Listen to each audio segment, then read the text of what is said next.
Bapak Ibu yang kami hormati, saatnya bagi kita untuk memasuki acara inti. Untuk acara inti ini akan dipandu oleh rekan saya, Saudara Arif Pribadi, SSI GR, dari Man 4 Tasikmalaya, Jawa Barat. Mohon izin untuk menyapa beliau, untuk memastikan beliau dalam kondisi koneksi internet yang baik.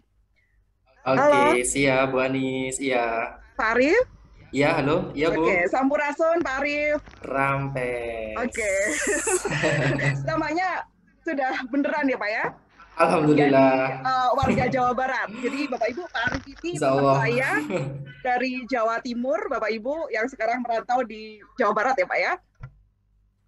Siap. Oke, Ya. baik Pak Arif, waktu dan tempat kami haturkan kepada Pak Arif untuk memandu acara inti. Silakan Pak. Baik.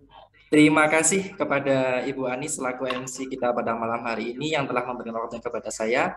Bapak Ibu, Assalamualaikum warahmatullahi wabarakatuh. Selamat malam Bapak Ibu Guru Kimia Madrasah se-Indonesia, baik yang berada di virtual Zoom ini atau yang sedang mengikuti live streaming via YouTube. Pada malam hari ini, hari Jumat tanggal 25 Maret 2022, kita akan belajar dan berdiskusi dalam kegiatan bedah modul PKB Kimia, sesi 1 Bapak Ibu, bersama saya Arif Pribadi sebagai moderator. Sebagaimana telah disampaikan oleh MC tadi bahwa narasumber kita kali ini ada 3 orang Bapak Ibu, dan yang jelas beliau-beliau ini sudah ahli dalam bidang kimia, yakni saya sapa dulu yang pertama Bapak Sutardi SSI MSc. Beliau adalah guru kimia dari Madrasah Aliyah Negeri Kota Singkawang, Provinsi Kalimantan Barat. Ada Pak Sutardi, ya oke siap. Yang berikutnya ada Bapak Rijal Kamaluddin SSI MP Kim. Beliau adalah guru kimia dari Madrasah Aliyah Al-Hidayah Provinsi Jawa Barat. Ya, siap Pak Rijal. Dan yang ketiga ada Bapak Urip SPD MSc. Beliau adalah guru kimia dari Madrasah Aliyah Negeri Kota Waringin Barat, Provinsi Kalimantan Tengah. Alhamdulillah, ketiga narasumber sudah hadir di hadapan kita, Bapak Ibu. Namun sebelum penyajian materi, saya akan menyampaikan sedikit pengantar terkait dengan materi yang akan kita diskusikan atau disampaikan oleh narasumber pada malam hari ini. Data Puspendik Kementerian Pendidikan dan Kebudayaan Republik Indonesia terkait dengan daya serap peserta didik pada mata pelajaran kimia, khususnya pada materi asam basa, menunjukkan bahwa nilai peserta didik pada madrasah aliyah atau MA lebih rendah dari sekolah menengah atas atau SMA. Oleh karena itu, guru kimia madrasah perlu meningkatkan kompetensi dan kinerjanya secara bertahap, dan strategi pelaksanaannya adalah melalui pengembangan keprofesian berkelanjutan atau PKB melalui kegiatan MGMP Kimia.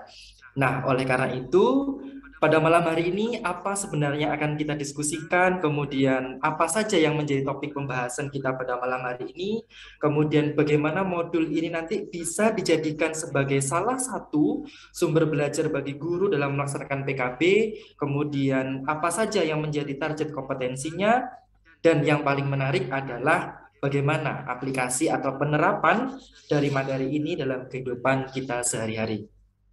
Oleh karena itu, kami berharap untuk Bapak Ibu semuanya tetap hadir dalam diskusi malam hari ini. Kita ikuti sampai selesai dan mohon untuk tidak meninggalkan ruang online, karena nanti setelah narasumber menyampaikan materi, akan ada sesi tanya jawab. Dan bagi Bapak Ibu sebagai penanya akan diberikan door prize dalam bentuk buku kimia tentang small scale yang merupakan karangan dari Ibu Laurencia. Beliau adalah guru dari Madrasah Aliyah Negeri 3 Jakarta. Baiklah Bapak Ibu yang berbahagia, untuk mengefektifkan waktu, kita simak bersama penyampaian materi oleh narasumber. Kita beri waktu selama kurang lebih 60 menit dari sekarang. Kepada para narasumber kami persilahkan. Baik, terima kasih Pak Rijal dan Mas Urip. Mohon izin untuk membuka. Bismillahirrahmanirrahim. Burung dara, burung merpati, terbang tinggi jauh ke awan. Kami haturkan salam chemistry sebagai pengikat hati dan persaudaraan. Assalamualaikum warahmatullahi wabarakatuh. Waalaikumsalam warahmatullahi wabarakatuh. Alhamdulillahilladzi 'allama bil qalam 'allamal insana ma lam ya'lam. Asyhadu an la ilaha illallah wahdahu la syarikalah wa asyhadu anna Muhammadan abduhu wa rasuluh la nabiyya ba'dah. Allahumma sholli wa sallim wa barik ala sayyidina Muhammadin wa ala alihi wa sahbihi ajma'in. Amma ba'du. Ba'da menyampaikan puji syukur kehadirat Allah Subhanahu wa taala atas segala nikmat yang telah kita terima dan menyampaikan sholawat dan salam kepada Rasulullah Shallallahu Alaihi Wasallam. Izinkan kami menyampaikan salam takzim dan hormat kami kepada yang pertama Bapak Direktur GTK Kementerian Agama Republik Indonesia, Bapak Dr. Muhammad Zain MAG yang sama-sama kita muliakan. Kemudian penanggung jawab program GTK Madrasah Berbagi sekaligus Kasubdit Bina Guru MI dan MTS Bapak Dr. Ainur Rafiq MAG yang kita hormati, PJ Nasional GTK Madrasah Berbagi dan seluruh panitia, kemudian pengurus Forum Silaturahmi Guru Kimia Madrasah Indonesia yang sudah berupaya mensukseskan forum ini. Terima kasih luar biasa. Kemudian Bapak Ibu instruktur nasional, fasilitator provinsi, fasilitator daerah, dan seluruh guru kimia madrasah Indonesia, baik yang berada di forum ini maupun yang menyimak melalui streaming YouTube.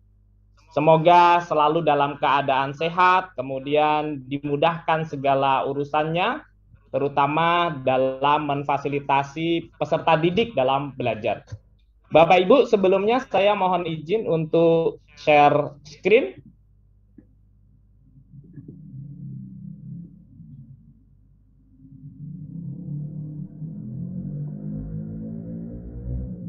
Baik, sudah bisa disimak Bapak Ibu? Sudah. Sudah Pak, sudah siap. Oke.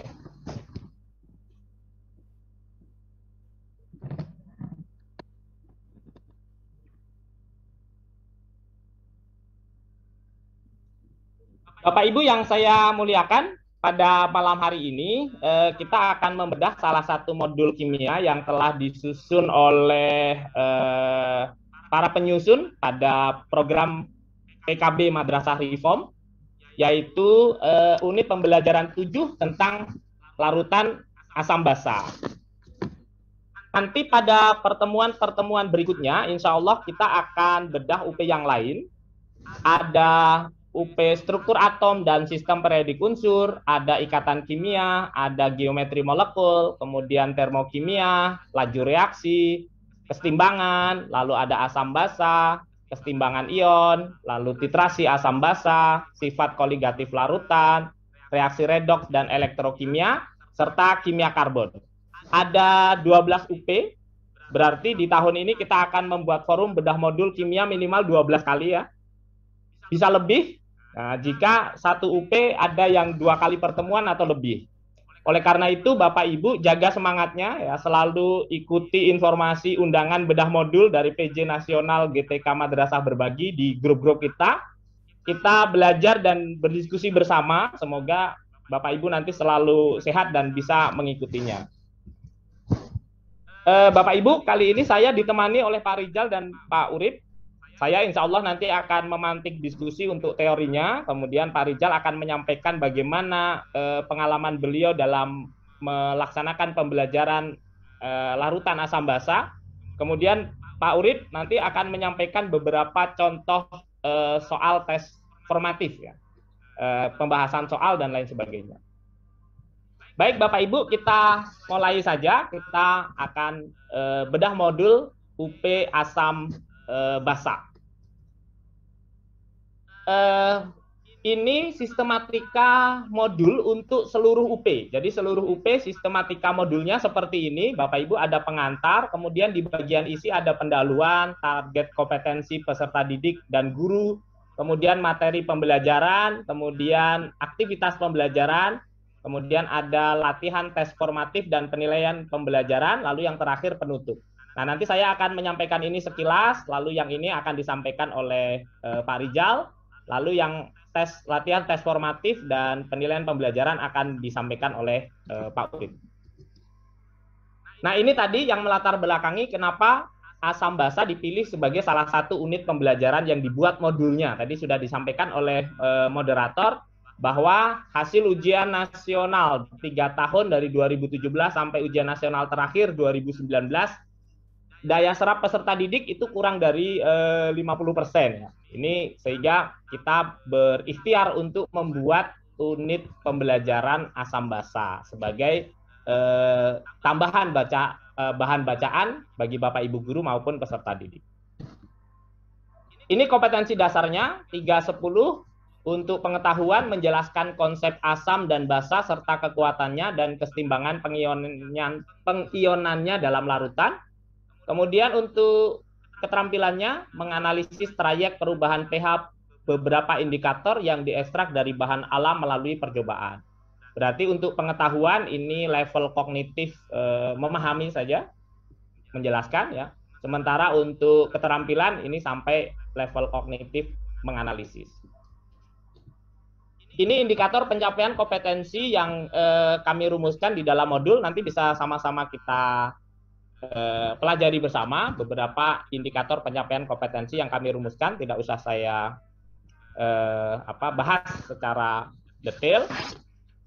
Lalu berdasarkan indikator-indikator itu atau KD itu kita menyampaikan atau menuliskan di dalam modul itu ruang lingkup materi itu paling tidak ada pengertian asam basa, kemudian indikator asam basa, kemudian kekuatan asam basa, penentuan pH asam dan basa kuat, kemudian penentuan pH asam dan basa lemah.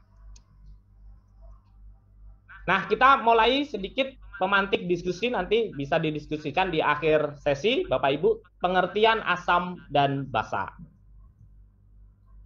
Ada 3 yang biasa diulas di dalam pembelajaran SMA terkait pengertian asam basa ini, yaitu pengertian asam basa menurut Arrhenius, kemudian Bronsted-Lowry, dan yang terakhir adalah Lewis. Asam basa menurut Arrhenius, asam itu adalah zat yang jika dilarutkan dalam air akan terionisasi menjadi ion hidrogen H+ dan anionnya. Sementara yang dimaksud dengan basa adalah zat yang jika dilarutkan dalam air terionisasi menjadi ion hidroksida OH- dan kationnya. Nah, ini notasi ionisasi asam dan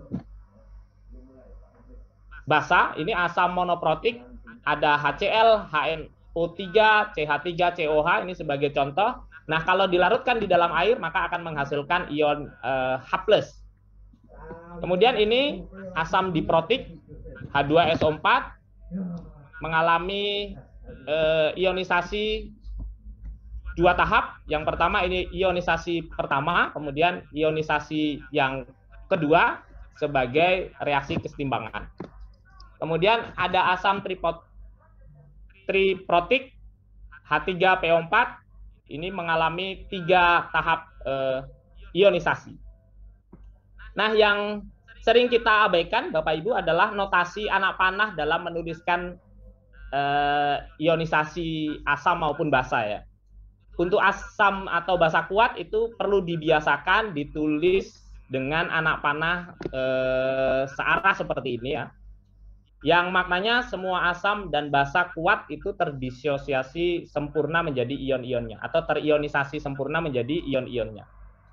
Sementara untuk asam dan basa lemah itu anak panahnya bolak-balik ya. Bolak-balik seperti ini notasinya, yang menunjukkan bahwa disosiasinya merupakan reaksi kesetimbangan. Ini perlu dibiasakan ketika mengajar di kelas, sehingga nanti ketika ketemu asam dan basa lemah, peserta didik langsung ngeh itu ya.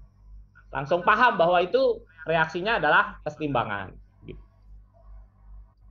Kemudian ini yang ionisasi basa.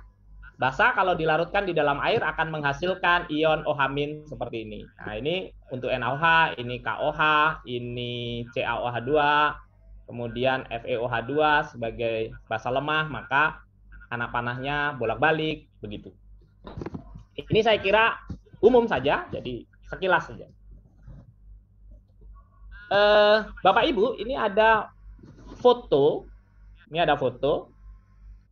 menunjukkan bahwa botol amonia pekat dan HCl pekat yang terbuka itu menghasilkan asap putih yang merupakan kristal-kristal halus amonium klorida, NH4Cl, yang terbentuk dari reaksi gas NH3 dan gas HCl yang lolos dari wadah ini. Nah, reaksi di bawah ini, itu merupakan reaksi asam basa juga, tetapi tidak melibatkan pelarut air. Nah, oleh karena itu, pengertian asam basa Arrhenius perlu diperluas. Nah, sehingga Bronsted-Lowry itu mengusulkan definisi asam basa yang lebih luas. Di asam, menurut Bronsted adalah zat yang bila bereaksi itu mendonorkan proton. Sementara basa itu kalau bereaksi menerima proton. Nah, sehingga ini HCl di sini ini mendonorkan proton ke NH3. Maka HCl itu bertindak sebagai asam menurut Bronsted. Sementara NH3 itu menerima donor proton dari HCl, maka NH3 merupakan basa. Nah, Bapak Ibu, ini anak panah ini, mohon maaf, anak panah ini yang warna merah ini bukan menunjukkan mekanisme reaksi organik ya. Nah, tetapi ini menggambarkan bahwa HCl itu mendonorkan protonnya. Kalau di mekanisme reaksi organik kan anak panah itu kalau dalam mekanisme reaksi selalu dari spesies yang kaya elektron atau lebih elektronegatif, lebih negatif ke spesies yang lebih positif, ya, parsial positif.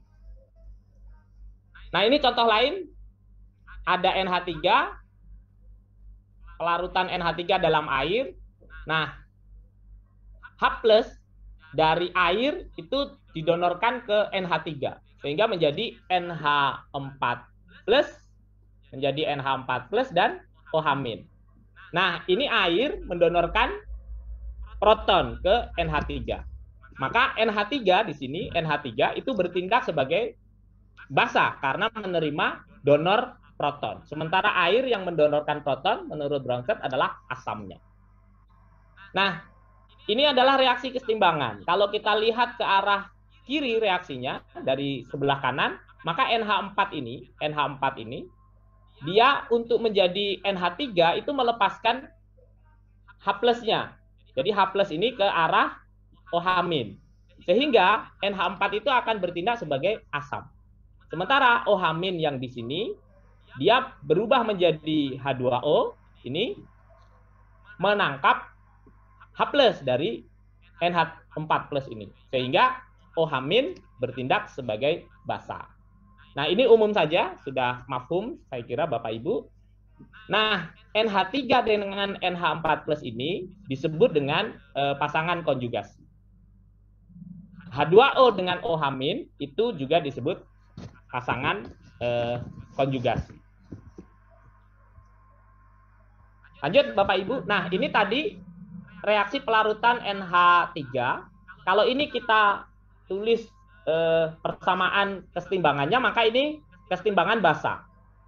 NH4+ dikali konsentrasi OH- per NH3. Kalau kita tulis sebaliknya reaksinya, ini menjadi di sebelah kiri, maka reaksinya menjadi seperti ini. Ini bertindak sebagai asamnya, donor proton, maka ini Ka. Nah, kalau dua persamaan ini kita kalikan Ka dengan Kb, kita kalikan Ka dengan Kb, maka akan dihasilkan H3O+ dikali OH-. Nah, H3O+ dikali OH- itu adalah Kw. Maka kita memiliki persamaan Ka dikali Kb. sama dengan KW. Nah, Bapak Ibu, KA itu sama dengan KW per KB, atau sebaliknya KB sama dengan KW per KA. Ini menunjukkan bahwa semakin kuat asam atau basanya, maka pasangan konjugatnya itu akan sifat basa atau asamnya akan semakin lemah. Karena KA dengan KB itu saling berbanding terbalik. Nah, di sini misalkan ini asam, ini basa konjugatnya. Ketika asamnya ini semakin lemah, ini asam paling kuat, kemudian H2O ini asam paling lemah, ke arah bawah ini sifat asamnya semakin lemah, maka pasangan basa konjugatnya yang ini mempunyai sifat basa paling kuat. Sementara ini asam yang paling kuat, itu basa konjugatnya mempunyai sifat basa yang paling lemah. Sekali lagi, semakin kuat asam atau basanya, maka semakin lemah sifat basa atau asam konjugatnya. Nah, ini perlu disampaikan ke peserta didik. Ini biasanya kita terlewatkan, padahal nanti ini sangat penting ketika kita membahas hidrolisis garam ya. Nanti insya Allah pada bedah modul berikutnya. Kemudian yang ketiga adalah asam basa Lewis. Nah, di sini Bapak Ibu, ternyata ada reaksi asam basa yang tidak melibatkan proton. Nah, ini bisa digambarkan, ternyata O2- dari Na2O ini memberikan atau mendonorkan pasangan elektronnya ke S di SO3, sehingga membentuk SO4 2-. Nah, sehingga teori asam basa Bronsted perlu diperluas lagi. Nah, sehingga Lewis memberikan definisi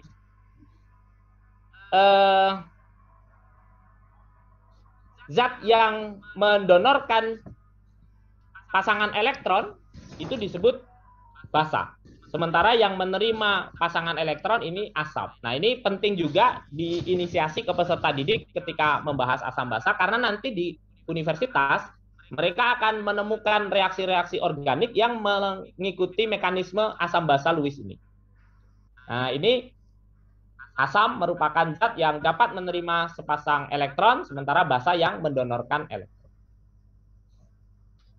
Kemudian Bapak Ibu, yang sering kita lewatkan itu juga tentang disosiasi air ya. Kita langsung saja biasanya menyampaikan ke peserta didik bahwa nanti pH itu min log H+, matematis banget. Kemudian pOH min log OH-, kemudian pH ditambah pOH sama dengan 14. Akan sangat bagus jika diberi pengantar bahwa disosiasi air itu yang merupakan pelarut amfiprotik bisa terjadi reaksi asam basa dengan dirinya sendiri.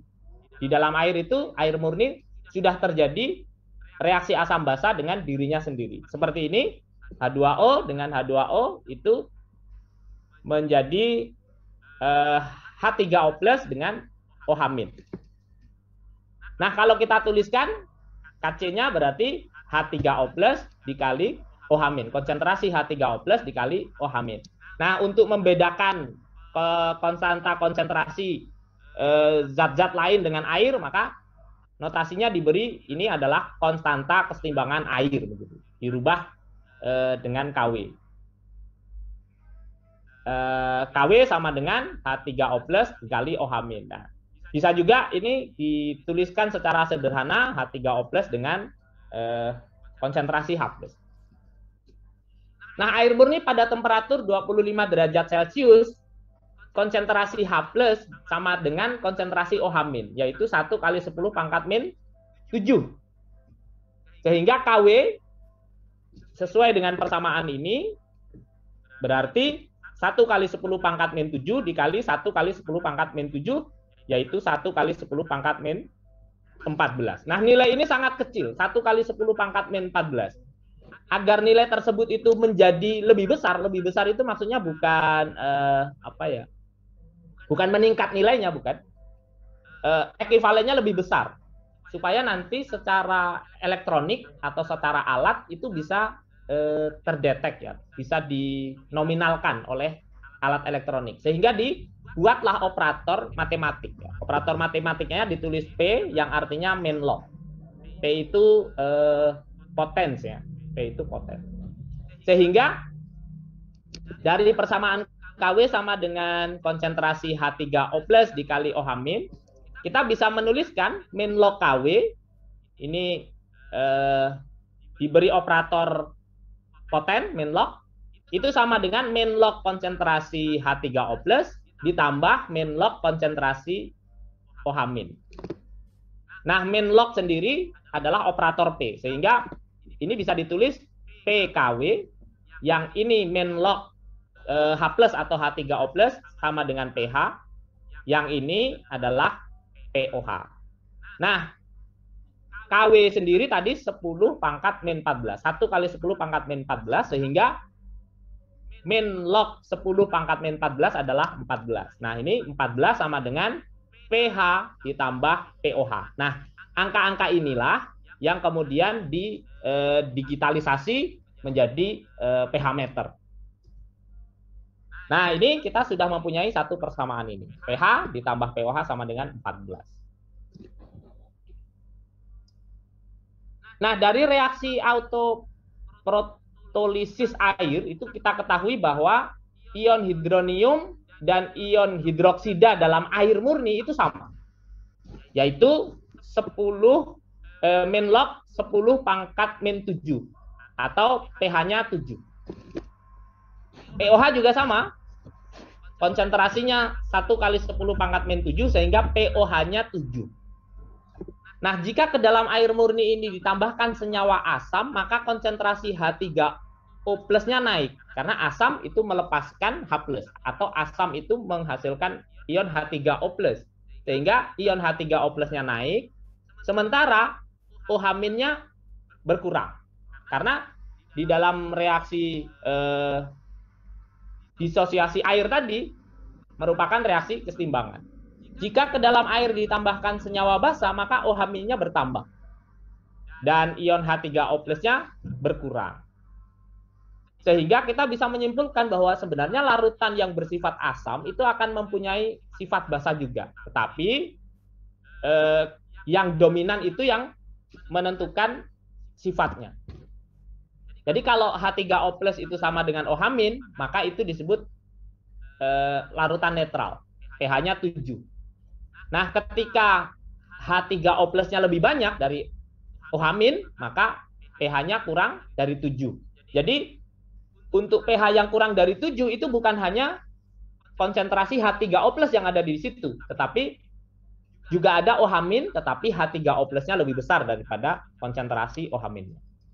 Sementara yang pH lebih dari 7, itu juga bukan hanya konsentrasi OH- yang ada di dalam larutan, tetapi juga ada H3O+-nya. Tetapi pH yang lebih dari 7 itu, konsentrasi OH-nya lebih besar dari konsentrasi H3O+. Nah, ini disosiasi asam dan basa kuat, Bapak Ibu. Ini saya sekilas-sekilas saja membedah materi di dalam modul. Asam dan basa kuat itu asam dan basa yang kalau dilarutkan dalam air terdisosiasi 100% dalam larutan yang relatif encer. Nah, ini beberapa asam dan basa kuat yang biasa dipakai di laboratorium. Ini insya Allah sudah kita kenal. Nanti Pak Urip akan memberikan asam dan basa yang mungkin jarang sekali kita temui, tapi ada asam dan basa kuat. Nah, ini misalnya kalau HCl itu dilarutkan di dalam air, maka 100% HCl ini akan terionisasi menjadi H+ dan Cl-. Sehingga Ka-nya ini karena HCl-nya terdisosiasi atau terionisasi sempurna, maka konsentrasi HCl-nya sudah tidak ada di dalam larutan itu. Semuanya sudah berubah menjadi H3O+ dan Cl-. Sehingga Ka-nya tak terhingga, besar sekali. Nah, maka konsentrasi H3O+-nya sama dengan konsentrasi HCl-nya. Karena semua HCl ini berubah menjadi H3O+. Koefisiennya 1:1. Sehingga konsentrasi H3O+ itu akan sama dengan konsentrasi HCl-nya. Kemudian kita bisa tentukan pH-nya sama dengan min log H3O+. Ini kalau monoprotik. Bagaimana kalau diprotik, contohnya H2SO4? Nah, kita harus memahami bahwa disosiasi yang kedua itu lebih kecil ya daripada derajat disosiasi yang pertama. Kalau yang pertama, H2SO4 ini akan menjadi H+ dan HSO4-. Nah, HSO4 ini terdisosiasi yang kedua itu ternyata tidak 100%. Tidak 100%. Sehingga yang ini Ka-nya tak terhingga, sementara yang ini Ka2-nya itu derajat disosiasinya kurang dari 100%. Nah, di SMA itu kita sering menyederhanakan bahwa H+ untuk diprotik asam kuat itu sama dengan 2 kali konsentrasi H2SO4 atau 2 kali konsentrasi asamnya. Nah, ini dengan asumsi bahwa semua H+ terurai 100%, baik di ionisasi atau disosiasi pertama maupun yang kedua. Jadi ini dianggap reaksinya adalah searah, tidak timbang bolak-balik. Nah, tapi kalau misalkan ternyata nilai Ka itu diketahui cukup kecil ya, maka H2SO4 ini tidak bisa semerta-merta kita tentukan bahwa kalau konsentrasinya 0,01 molar, maka konsentrasi H+-nya adalah 2 kalinya, begitu. Sehingga nanti pH-nya ini berapa? 2 kali 10⁻², maka pH-nya 2 min log 2, tidak begitu. Ini harus disertakan. Nanti Pak Urip akan menjelaskan di kasus soal yang lain.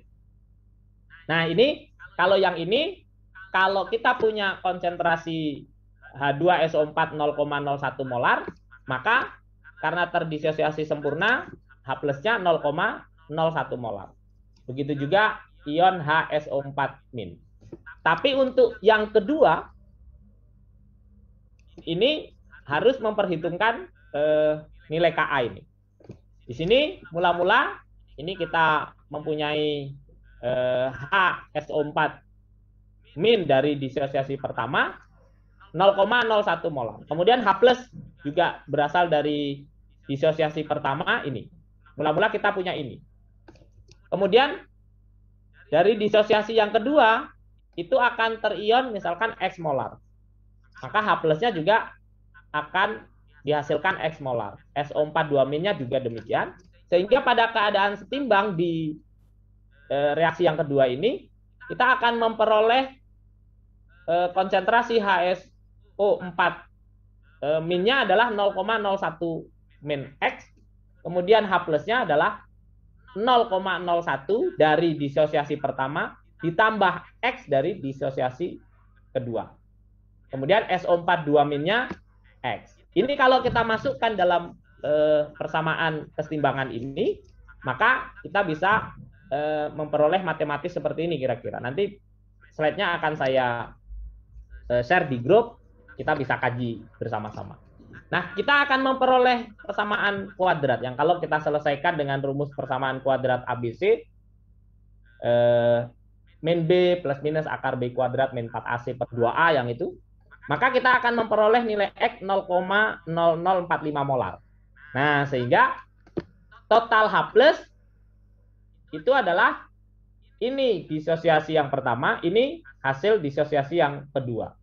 Dijumlahkan hasilnya ini, maka pH-nya adalah min log dari konsentrasi ini, yaitu 1,8386. Nah, nilai ini sebenarnya mirip saja dengan yang kalau H2SO4 itu dianggap seluruhnya terdisosiasi. Sehingga kalau 0,01 molar, maka hasil H+-nya adalah 2 kali 0,01 molar, 2 kali 10⁻², maka pH-nya 2 min log 2. Nah, kalau dihitung Sebenarnya kurang lebih. Tapi nanti ada syarat-syarat kapan rumus itu bisa kita sederhanakan seperti yang selama ini dipelajari di SMA, atau kapan rumus itu harus dihitung secara detail menggunakan persamaan kuadrat kesetimbangan yang seharusnya. Nah, berikutnya ini Bapak Ibu yang sering juga kita abaikan adalah bila asam kuat HX dilarutkan ke dalam air, itu sebenarnya air dan HX-nya, asam kuatnya itu sama-sama dapat menjadi sumber H3O+. Ini karena di dalam air sendiri itu sudah terjadi proses disosiasi air. Kemudian ketambahan lagi disosiasi dari HX, ya, ionisasi dari HX. Sehingga ada, mohon maaf ya Bapak Ibu, siswa yang kalau kita tanya dengan konsentrasi HCl, katakanlah asam kuat seperti ini, untuk yang nomor 1 mereka bisa menjawab dengan benar gitu. Kalau HCl dalam air yang konsentrasinya 1 kali 10 pangkat min 2 molar, berapa H plusnya? Mereka bisa menjawab ya 10 pangkat min 2 molar. Lalu pH-nya berapa? 2 begitu. Bisa jawab. Tapi begitu disampaikan berapa pH HCl 1 kali 10 pangkat min 9, mereka jawab 9. Nah, ini kesalahan ya Bapak Ibu. Lalu HCl menjadi bersifat basa ya. Kalau pH-nya di atas 7 kan bersifat basa ya. Kita lupa bahwa di dalam air sendiri sebelum HCl itu masuk ke dalam larutan menjadi larutan HCl, itu sudah terjadi disosiasi air. Nah, ini ada situasi-situasi kapan perhitungan pH asam kuat itu dikondisikan. Yang pertama ini kalau asam itu sebagai penyedia utama H3O+, artinya konsentrasi asamnya itu agak jauh dari 10 pangkat min 7. Maka kita bisa menghitung jumlah H3O+ pakai rumus yang selama ini sudah dipelajari di SMA. H3O+ sama dengan konsentrasi asamnya. Atau kalau tadi H2SO4 berarti kalau dianggap terionisasi, terdisosiasi sempurna, maka ini 2 kali konsentrasi H2SO4. Nah, ini syaratnya apa? Syaratnya asamnya tidak terlalu encer kayak tadi. Asamnya sampai 10 pangkat min 9, maka pH-nya jadi salah hitung ya. Begitu. Nah, ini kondisi yang kedua. Situasi di mana air itu sebagai penyedia utama H3O+. Kalau tadi konsentrasi HCl-nya misalkan rendah banget, 10 pangkat min 9. Maka yang menentukan keasaman adalah kita ngitung konsentrasi disosiasi airnya. Gitu. Sehingga H3O+-nya itu sama dengan akar KW. Nah, ini keadaan ketiga yang tadi, kalau asam kuat dan airnya itu konsentrasinya mirip. Misalkan konsentrasi HCl 2 kali 10 pangkat min 7. Nah, begitu. Itu dekat sekali dengan air murni, 10 pangkat min 7 molar H3O+-nya. Maka persamaan yang digunakan adalah persamaan ini. Nah, ini terakhir Bapak Ibu, sebelum saya serahkan ke Pak Urip. Oh, jangan-jangan saya sudah cukup lama ya. Wah, sudah 30 menit. Oke. Disosiasi asam dan basa lemah. Ini asam dan basa lemah itu terdisosiasi kurang dari 100%, sehingga reaksinya kesetimbangan. Kemudian kalau kesetimbangan asam disebut Ka tetapannya, kalau kesetimbangan basa disebut dengan Kb. Nah, ini contoh reaksi kesetimbangannya, sehingga ini persamaan Ka-nya. Kalau ini basa, berarti ini persamaan Kb-nya. Nah, ini juga saya sampaikan 2 kasus. Berapakah pH larutan HF 0,5 molar pada temperatur 25 derajat Celcius dengan Ka sekian. Nah, ini kita biasa saja menuliskan persamaan disosiasinya, kesetimbangan, kemudian mula-mula 0,50 molar, kemudian terionnya adalah X molar, maka dihasilkan H plus X molar dan F min X molar. Kemudian pada keadaan setimbang, HF-nya sekian, H plusnya sekian dan F minnya sekian. Kalau ini dimasukkan dalam persamaan kesetimbangan asam, maka kita mempunyai H plusnya adalah X, kemudian F minnya juga X, kemudian ini konsentrasi HF-nya. Nah, di SMA biasanya begini. Ini konsentrasi asamnya 0,50 dikurang X, itu kita anggap sama dengan 0,50. Nah, ini min X-nya ini, karena X-nya dianggap jauh lebih kecil daripada konsentrasi asam mula-mula, maka diabaikan. Sehingga persamaannya menjadi seperti ini. Nah, X kuadrat per 0,50 sama dengan Ka-nya. Sehingga X kuadratnya ini, lalu X-nya adalah akar dari Ka dikali konsentrasi asam lemahnya. Ketemulah 0,019. Nah, sehingga H plusnya segini, pH-nya 1,72.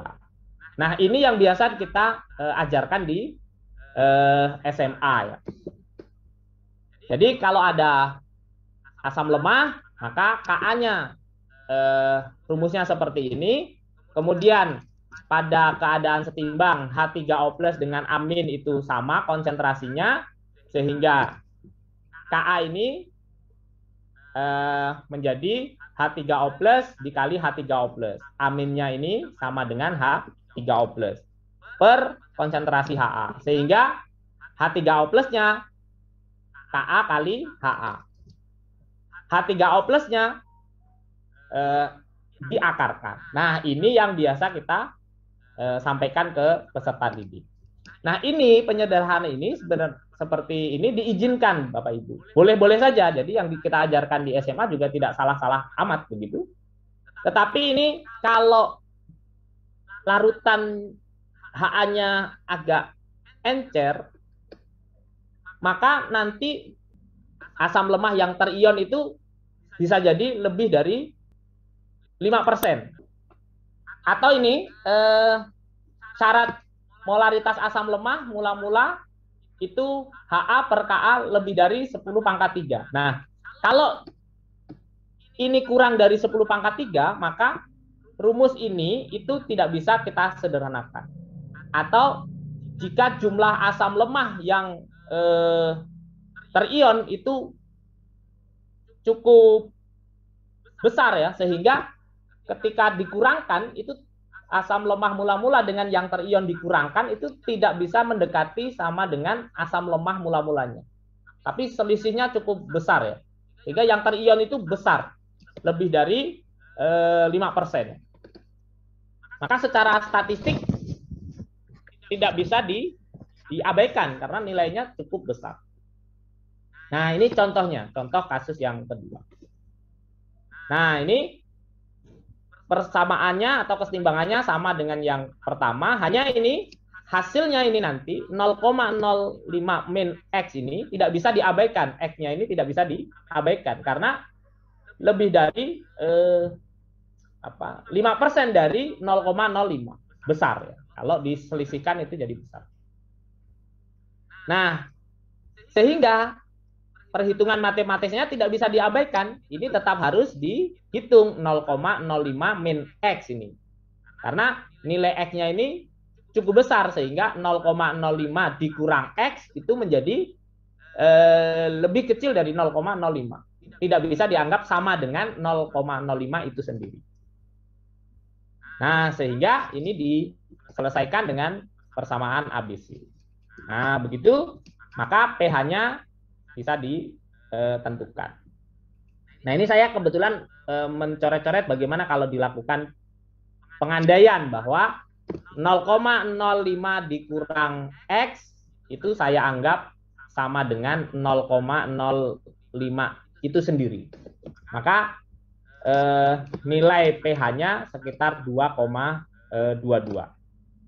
Ini tidak terlihat besar selisih pH-nya, tapi kalau dilihat dari konsentrasinya, karena pH itu min log konsentrasi, maka kelihatan besar.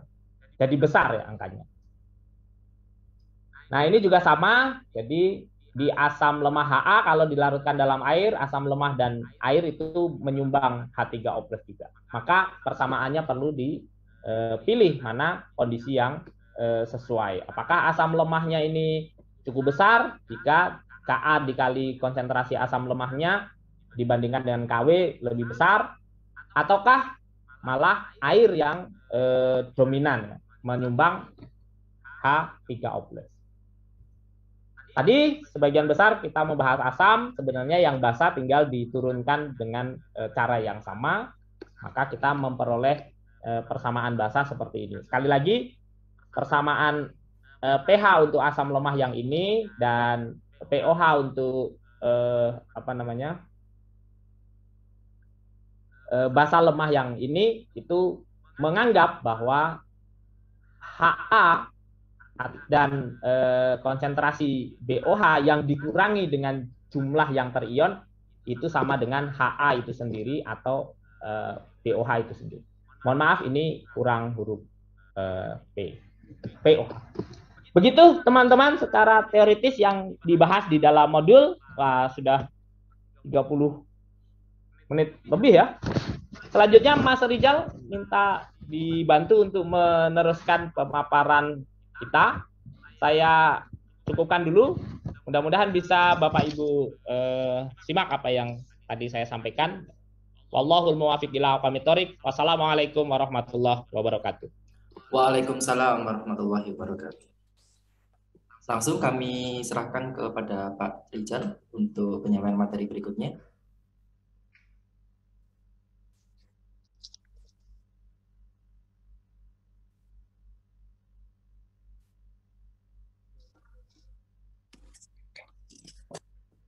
Assalamualaikum warahmatullahi wabarakatuh. Waalaikumsalam warahmatullahi wabarakatuh. Alhamdulillah, bismillah, alhamdulillah, wassalatu wassalamu ala rasulillah, Sayyidina Muhammad ibn Abdillah, wa ala alihi wa ashabihi wa mawala. Terima kasih kepada Pak Arif pribadi selaku moderator yang sudah memberikan kesempatan kepada saya untuk melanjutkan pemaparan materi asam basa dari Pak Sutardi. Untuk menyingkat waktu, kita langsung saja. Izinkan saya untuk share screen.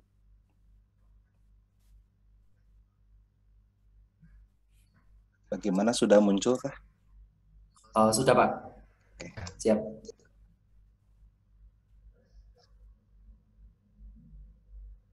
Nah, tadi Pak Sutardi sudah menyampaikan bahwa modul kimia terdiri dari 12 unit pembelajaran atau UP, dan pada malam hari ini kita akan sedikit berkenalan lebih jauh lagi dengan asam basa. Ini adalah para pemantik pada malam hari ini. Ada Pak Sutardi, kemudian saya sendiri, dan ada Pak Urip. Nanti akan menutup pemaparan materi kami bertiga. Seperti yang tadi disampaikan oleh Pak Sutardi, bahwa saya akan berbagi pengalaman tentang bagaimana pengalaman mengajar di kelas. Tetapi karena kemarin terjadi kesalahan persepsi dari saya, sehingga saya tidak akan menyampaikan semuanya karena akan terlalu banyak sekali. Di mana strategi pembelajaran materi ala saya dan mungkin juga oleh teman-teman yang lain yang sudah melakukan di lapangan, pertama adalah jelas kita harus pahami materi dulu, kemudian kaitkan dengan dunia sekitar. Nah, yang ini mungkin yang kadang suka terlewatkan. Jadi justru sebelum kita memasuki konsep, sebelum kita memasuki rumus-rumus, memasuki definisi-definisi dan lain sebagainya, kaitkan dulu dengan dunia sekitar. Supaya apa? Supaya anak-anak itu merasa, oh ternyata kimia itu real. Ternyata kimia itu ada di sekitar kita. Ternyata kimia itu bukan sekadar katanya. Ternyata kimia itu bukan sekadar hafalan, tata nama, dan lain sebagainya. Lalu jika memungkinkan, integrasikan dengan keislaman, lebih tepatnya dengan nilai-nilai keislaman. Tidak mesti ayat Al-Quran, tidak mesti hadis, bisa juga dari kaidah para ulama, bisa diambil dari kitab-kitab kuning, bisa dari aspek-aspek non-kognitif untuk menunjang seperti kejujuran, kemudian kepedulian, kerjasama, dan lain sebagainya. Lalu jangan lupa untuk senantiasa menghadirkan stimulus di depan kelas. Kemudian yang sangat penting adalah hindari miskonsepsi. Kemudian hindari pula inkonsistensi. Dan apabila memungkinkan, lakukanlah praktikum di madrasah masing-masing. Nah, untuk malam hari ini, saya hanya fokus pada hindari miskonsepsi dulu. Nah, beberapa miskonsepsi dalam pembelajaran materi asam basa ini sudah saya rangkum, meskipun sebetulnya mungkin masih banyak. Teman-teman nanti boleh mengusulkan atau mengajukan miskonsepsi yang lainnya.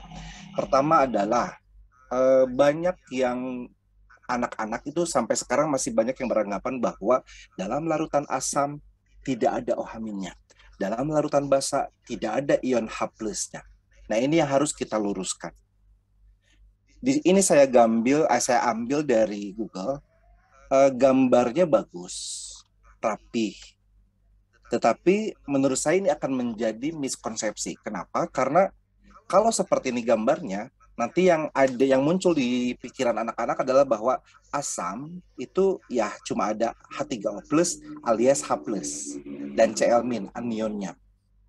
Kemudian NaOH sebagai basa, di dalam larutannya hanya ada OH- beserta kationnya. Mestinya gambar ini dilengkapi dengan adanya apa? Adanya H2O. Kemudian adanya apa lagi? Adanya H+ dari H2O. Lalu apalagi adanya OH- dari H2O. Berarti mestinya seperti ini. Saya ambil dari salah satu buku. Ini adalah larutan basa. Di sini terlihat ternyata bahwa meskipun banyak OH-nya, tetap ada H+-nya. Untuk larutan yang netral digambarkannya seperti ini. OH-nya ada 5, H+-nya ada 5. Untuk menyederhanakan, ini boleh kita lakukan. Lalu untuk larutan asam, meskipun banyak H+-nya, tapi juga ditampilkan OH-nya. Atau boleh seperti ini. Ketika kita memasukkan larutan NaOH ke dalam air, di sini diperlihatkan bahwa airnya ada. Dan yang mantapnya gambar yang di bawah ini adalah H2O-nya diperlihatkan dalam bentuk geometri molekul V-nya. Ada H2O-nya, kemudian ada OH-nya, ada H+-nya juga, gitu ya. Lalu sebaliknya untuk yang HCl, H2O-nya tetap digambarkan, kemudian H+-nya digambarkan lebih banyak, dan jangan lupa OH-nya pun ada. Dari mana? Ya dari airnya. Kemudian miskonsepsi yang kedua. Istilah amfoter itu sama dengan amfiprotik. Ini banyak siswa-siswi kita yang membuat pernyataan seperti ini. Bahwa amfoter adalah sama dengan amfiprotik. Misal, logam aluminium dapat bereaksi dengan asam maupun basa. Sehingga logam tersebut bersifat amfoter atau amfiprotik. Ini harus kita luruskan. Kenapa? Karena aluminium bisa bereaksi dengan asam maupun dengan basa, dan itu adalah sifat amfoter, bukan amfiprotik. Lebih jelasnya bisa dilihat dari irisan berikut, bahwa setiap zat yang bersifat amfiprotik pasti amfoter, tapi tidak semua yang amfoter adalah amfiprotik. Contohnya, yang amfoter adalah aluminium. Dia amfoter, tetapi tidak amfiprotik. Sementara H2O, dia amfiprotik, juga amfoter. Kenapa? H2O bisa mendonorkan H+-nya, juga bisa menerima H+. Itulah amfiprotik. Kemudian yang ketiga, asam kuat mempunyai basa konjugasi yang lemah. Asam lemah mempunyai basa konjugasi yang kuat. Ini seperti betul, padahal kurang tepat. Yang harus kita luruskannya bagaimana? Mestinya buat kalimatnya seperti ini. Dilihat dari gambar ini, kelihatan bahwa kekuatan asam basa itu bersifat relatif, tergantung dibandingkan dengan siapa. Semakin kuat suatu asam, maka basa konjugasinya semakin lemah. Jadi mestinya seperti itu kalimatnya. Semakin kuat suatu basa, maka asam konjugasinya akan semakin lemah. Jadi bukan seperti ini, basa kuat, asam konjugasinya lemah. Kemudian basa lemah, asam konjugasinya kuat. Itu kurang tepat. Lalu miskonsepsi yang keempat. Saya menemukan banyak sekali di YouTube gambar seperti ini. Ada indikator ya, larutan indikator dengan trayek pH yang sudah tertentu, kemudian di kolom atasnya tertulis larutan asam dan larutan basa. Di sini contoh misal metil oren 2,9 sampai 4,6. Kemudian di asam dia merah, di basa dia oren.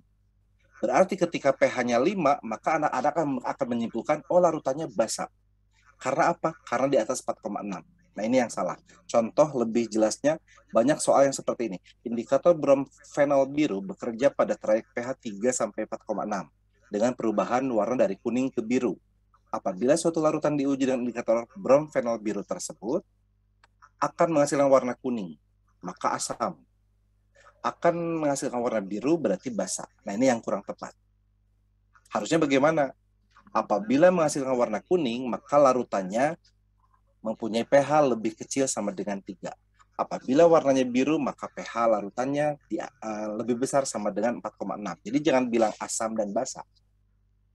Karena kalau misalnya pH-nya 5, ya dia warnanya biru kan, tapi belum bersifat basa. Kemudian miskonsepsi yang kelima. Mohon maaf, moderator, waktunya berapa lama lagi ya? Masih ada 20 menit lagi, Pak. Oke, baik. Kemudian miskonsepsi yang kelima. Materi asam basa ini katanya tidak ada kaitannya dengan materi kesetimbangan. Ini kata siswa. Ketika siswa ditanya, asam basa ada kaitannya nggak dengan kesetimbangan? Oh, nggak ada. Asam basa kan kita cuma belajar pH, asam di bawah 7, basa di atas 7, netral 7. Terkadang ini dilewat oleh teman-teman guru. Bahwa justru dari kesetimbangan lah kita bisa menemukan rumus Ka sama dengan konsentrasi H+ dikali konsentrasi anionnya, kemudian dibagi konsentrasi larutan asamnya. Seperti biasa kita membuat tabel reaksi kesetimbangan, ada mula-mula, ada reaksi, ada setimbang, kemudian karena yang bereaksinya sangat sedikit, maka konsentrasi asam mula-mula akan sama dengan konsentrasi akhirnya. Kenapa? Karena diabaikan. Ada proses pengabaian di sini. Lalu pada kondisi setimbang, konsentrasi H+ akan sama persis dengan konsentrasi si anionnya. Sehingga nanti konsentrasi larutan asam akan sama dengan akhir dan awal. Dan konsentrasi H+ akan sama dengan konsentrasi anion. Ketika kita masuk ke rumus tetapan kesetimbangan, berarti pada saat menjelaskan ini kita harus menyebutkan bahwa ini adalah reaksi kesetimbangan dan setiap reaksi kesetimbangan mempunyai tetapan kesetimbangan. Simbolnya apa? K, kalau pakai konsentrasi Kc, kalau pakai tekanan parsial Kp, kalau pakai air Kw, kalau pakai asam Ka. Jadi anak-anak itu harus sadar bahwa dia tuh sedang mempelajari terapan dari kesetimbangan. Bukan hanya mempelajari asam basa tok, tapi betul-betul nyambung dari bab sebelumnya. Nah, setelah dimasukkan, karena ini nilainya sama, kita kuadratkan, kemudian kita kali silang, nanti dapatlah rumus yang selama ini beredar di buku-buku. Oke, next. Kemudian miskonsepsi yang keenam. Sebentar. Harus dihapus dulu. Oke, terima kasih. Miskonsepsi yang keenam. Asam lemah mempunyai nilai Ka. Asam kuat tidak punya nilai Ka. Ini banyak sekali. Sepertinya harus dikunci ya, ini anotasinya. Oke. Sudah. Ya. Asam lemah mempunyai nilai Ka, asam kuat tidak punya nilai Ka. Kenapa seperti itu? Banyak yang bilang seperti itu. Karena biasanya soal-soal pH asam lemah disebutkan jenis asam lemahnya, kemudian dituliskan pula nilai Ka-nya. Dan kemudian soal-soal pH asam kuat, ya tidak ada nilai Ka-nya. Sehingga disimpulkanlah entah oleh siswa, entah oleh guru, asam lemah cirinya apa? Ada Ka. Asam kuat cirinya apa? Tidak punya Ka. Begitu pula untuk basa. Seharusnya bagaimana? Seharusnya seperti ini. bahwa di sini ada daftar, saya ambil contoh yang asam saja. Di sini ada HCl, ada HNO3 yang merupakan asam kuat dua-duanya. Tapi di sini ada HF, CH3COH yang merupakan asam lemah. Dan ternyata baik yang lemah maupun yang kuat sama-sama punya nilai Ka. Bedanya apa? Ini nilainya besar sekali. Karena besar sekali ketika diminlogkan ya jadinya negatif. Ya. Oke, jadi kita sekarang sudah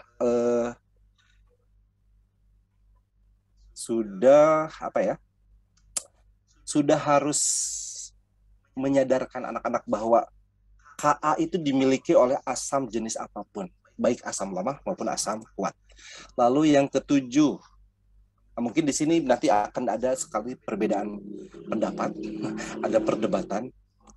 MgOH2 kali merupakan basa lemah. Alasannya apa?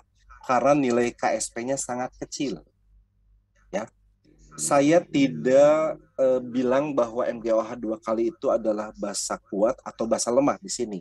Tapi saya tidak setuju kalau dia dikatakan basa lemah itu gara-gara nilai KSP-nya yang sangat kecil. Kenapa saya tidak setuju? Karena di sini ada data KSP untuk beberapa hidroksida, tepatnya yang di bawah sini saya perbesar jadi seperti ini. Kita tahu bahwa CaOH2 kali adalah basa kuat, betul kan? Ternyata nilai KSP-nya kecil, 4,7 kali 10 pangkat min 6. Ya, kecil lah ini ya. Tapi dia termasuk basa kuat. Jadi sehingga tidak ada hubungannya antara KSP dengan kekuatan, ya, kekuatan asam atau basa itu. Oke, dan sampai sekarang kalau teman-teman ada menemukan nilai Kb dari MgOH2 kali, misal berapa gitu, silakan di-share ke grup, boleh grup mana saja, supaya kita tahu bahwa oh inilah nilai Kb-nya. Selama belum ada yang menyerahkan nilai Kb, saya masih berpendapat bahwa dia adalah basa kuat. Cuma kelarutan di dalam airnya sedikit.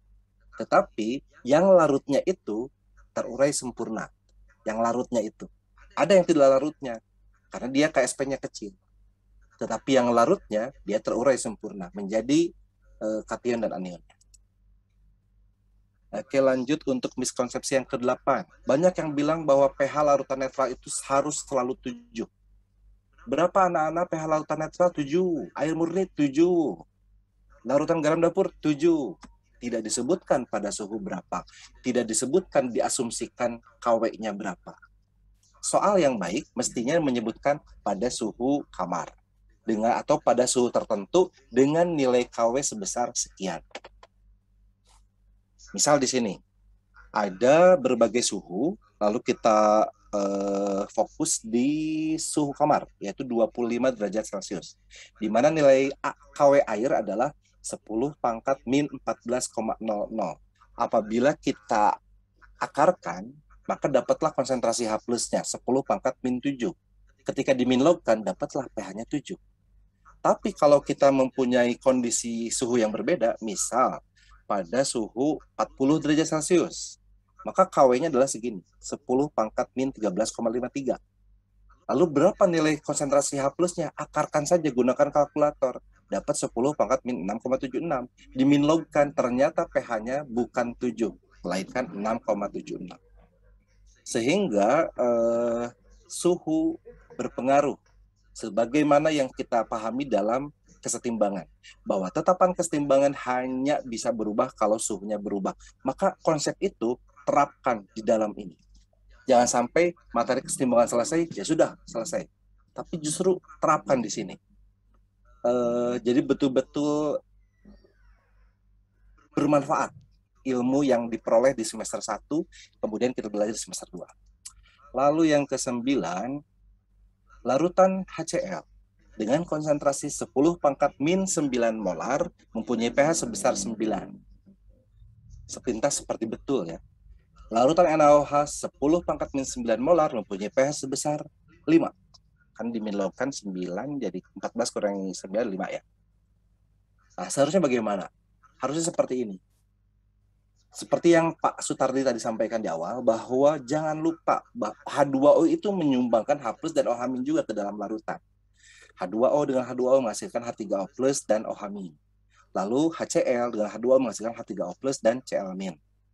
Kemudian anggaplah ini soalnya berbeda dengan yang ada di sampingnya. Di sini konsentrasi HCl-nya 1 kali 10 pangkat min 8 molar. Maka Cl-nya pun sama. Kemudian konsentrasi H3O plus-nya adalah gabungan yang atas dengan yang bawah. Yang atas dari mana? Dari air. Yang bawah dari mana? Dari HCl. Berarti ini, yang dalam kurung ini adalah milik H plus.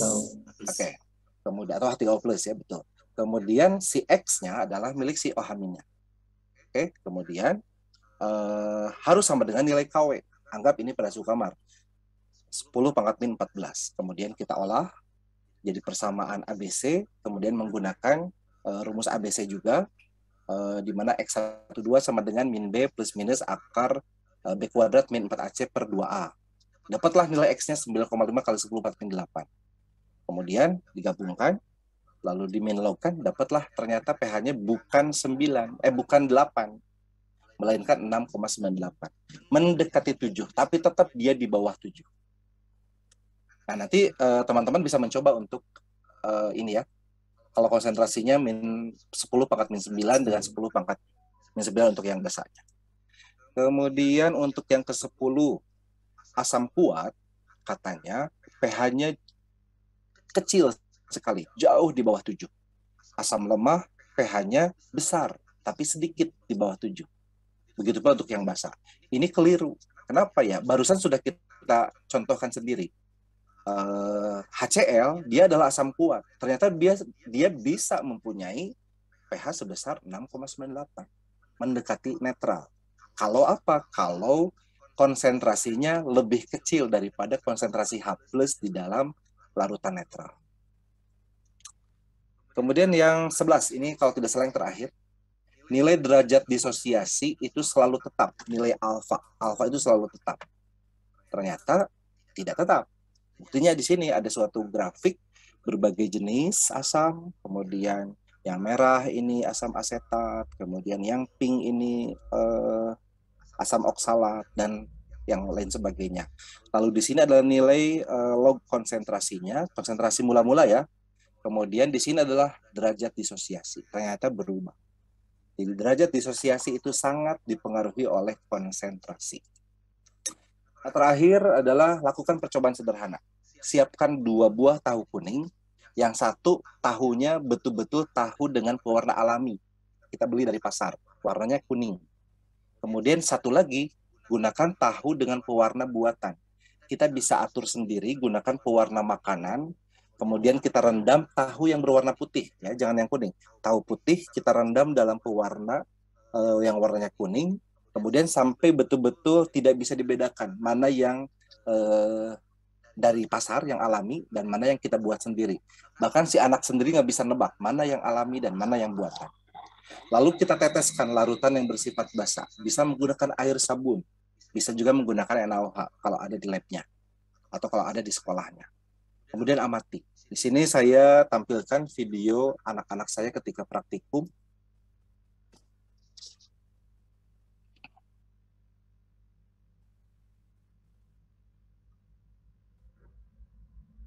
Nah, di sini jelas ya, berbeda sekali. Yang satu ternyata tetap berwarna kuning, yang satu lagi berubah menjadi warna jingga kemerah-merahan. Dan bisa disimpulkan bahwa kunyit yang ada di permukaan tahu itu sebagai indikatornya. Indikator yang bisa berubah warna menjadi kemerah-merahan ketika dia ketemu dengan larutan yang bersifat basah. Sekian dan terima kasih.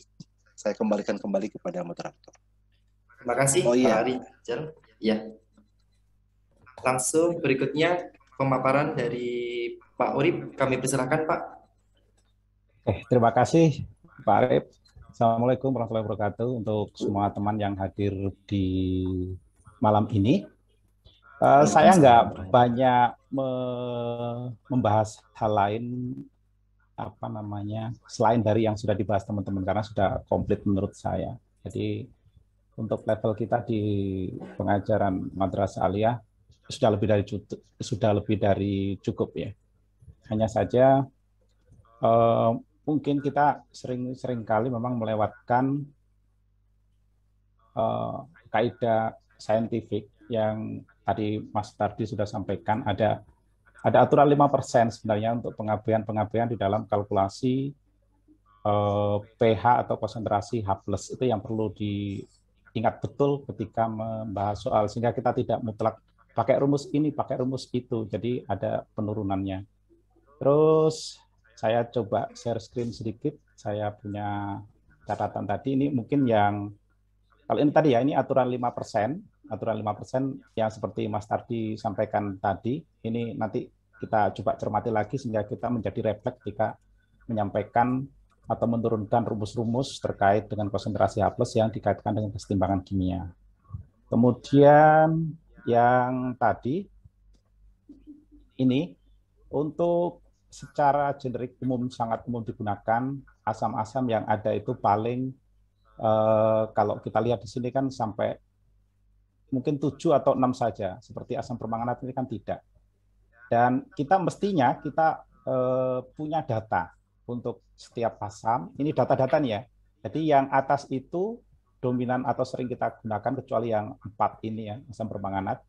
Dan nilai Ka-nya seperti ini. Jadi nanti kalau kita diminta membandingkan kayak kasus PBI2 dan seterusnya di hitung-hitungan KSP, itu terjadi endapan atau tidak nanti bisa dikaitkan ke sini.